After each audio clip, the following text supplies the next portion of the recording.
Well, it is the first full day of the government shutdown, and there is no end in sight. It comes after lawmakers failed to pass a spending bill yesterday, and again, Democrats voting down today a Republican bill to temporarily fund the government. Here are the details. At the center of the dispute are four issues. The biggest is health care. Democrats want to protect Affordable Care Act subsidies, while Republicans say that doesn't belong in a short-term bill. Republicans are pushing to keep funding as is, while Democrats want to tie it to policy priorities.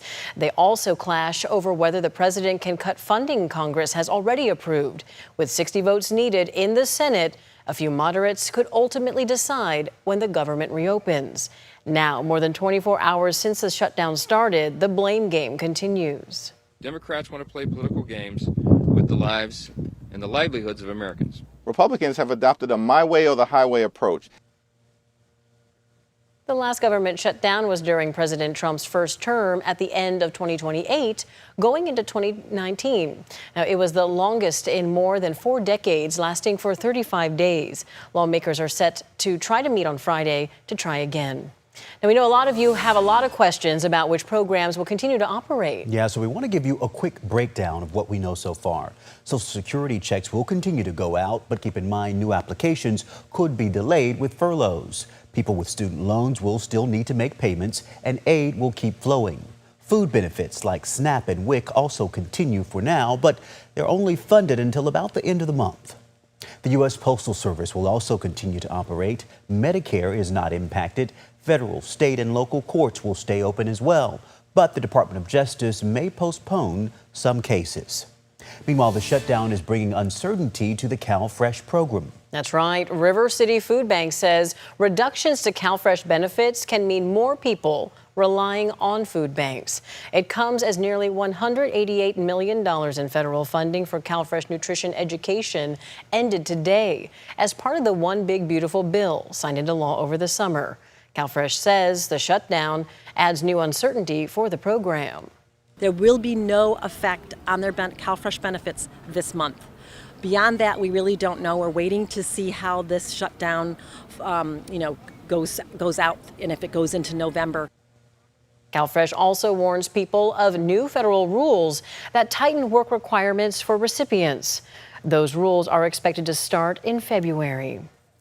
Also today, Congressman Kevin Kiley responded to protesters outside his Placer County office. Yeah, they say they're urging accountability for the government shutdown. Take a listen. We have an entirely Republican-controlled government, the president, both houses of Congress. They will not work with the American people. Kiley responded saying, quote, the government shutdown is unnecessary and will have a costly disruption to public services. A shutdown would hurt families, businesses, and our economy. And I strongly urge both parties to come together and keep the government open and working for the American people.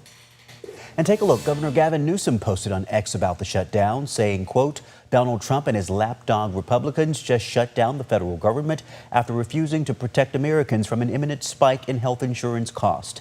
This is what the GOP stands for, end quote.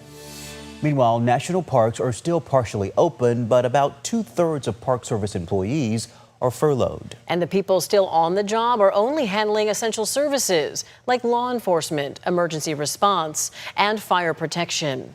Across more than 400 national park sites, including ones here in California like Yosemite, they remain generally accessible, but visitor centers and restrooms are closed. Advocates warn limited staffing could lead to safety concerns, vandalism, and even wildfires. Just last week, 42 retired park superintendents signed a letter to Secretary of the Interior, Doug Burgum, urging him to fully close the parks to protect them in the event of a shutdown. There's a lot of public safety issues and concerns that go with leaving parks unattended. Parks don't run themselves. To remain safe and clean and accessible, they need hardworking staff. The National Parks Conservation Association says park staffing was already depleted, having lost about 25% of staffing since January. 10 on Your Side is getting answers for heroes right here in Northern California.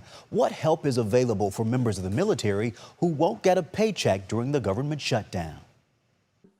we've raised our right hand and said we will support and defend our country no matter what is going on. Tamika Hamilton is a former GOP congressional candidate and Air Force veteran. She went through 2 government shutdowns during her 22 years of service. And she tells 10 on Your Side help is available for men and women in uniform. There's a First Sergeants Association, and they can support military members, in a time of crisis. They can give interest-free loans, direct them to food banks, things of that nature. As a wife and mother, she recalls the feelings of uncertainty during a shutdown for members of the military. We are serving the American people, and we don't get a choice when it comes to these government shutdowns. So it can be really demoralizing for some people, for a lot of people. Well, for the military, there is a backup program. It's existed in the past shutdowns. Congressman John Garamendi's office tells 10 on Your Side programs like Army Emergency Relief may provide an interest-free loan equal to the amount of one paycheck up to $6,000 for soldiers and families who experience financial hardship due to a lack of pay. Soldiers must repay the full amount within 30 days.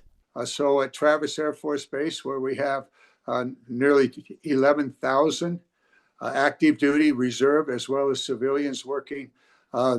Their paycheck will not be available after October 1st. However, the credit unions, Travis Credit and other credit unions and other programs will be available to provide no interest loans to cover them. And Hamilton encourages the community to help our men and women in uniform as well. You can easily go on Air Force pages. They're public, and connect with first sergeants and say, hey, I would like to help a military member. A lot of churches are connected to military bases in some form or fashion, and they can do that. There's also churches on base. It's a quick Google search, and they could connect with leadership there and say, hey, I just want to help. We'll have a full list of other resources to help on our website, abc10.com. Meanwhile, do you have a problem and don't know where else to turn? Email me at onyourside@abc10.com. We're taking a deeper dive into the shutdown and what it means for you, from the potential impact to air travel, food assistance programs, and government services, to national parks and more. We also have reaction from around the country, plus expert insight. You can find that content streaming for free right now on the ABC 10 Plus TV streaming app.